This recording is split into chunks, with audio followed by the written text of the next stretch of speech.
രാകേഷ് ശർമ്മ ചെറുപ്പത്തിലെ ഡ്രഗ്സിൻ്റെ റിയാക്ഷൻ കാരണം 11ാമത്തെ വയസ്സിൽ ഈ കുട്ടിക്ക് കാഴ്ച പൂർണ്ണമായിട്ട് നഷ്ടപ്പെടാണ്. IAS മനസ്സിൽ സൂക്ഷിച്ച കുട്ടിയാണ്. പരിശ്രമങ്ങളൊന്നും അവസാനിപ്പിച്ചില്ല. നിരന്തരമായിട്ടുള്ള പരിശ്രമം വീണ്ടും തുടർന്നു. ഒന്നും തളർത്തിയില്ല അവനെ. പിന്നെ ബ്രൈലി ലിപിയിൽ പഠിക്കാനായിട്ട് തുടങ്ങി.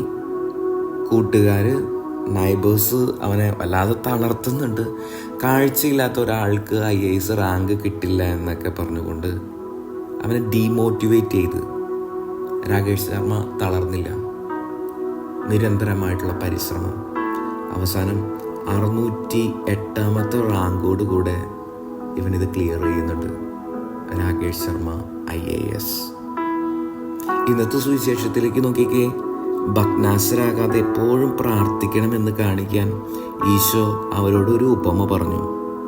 ന്യായാധിപൻ്റെയും വിധവയുടെയും ഉപമ. ഈശോ അനുഗ്രഹിക്കട്ടെ. ആമേൻ.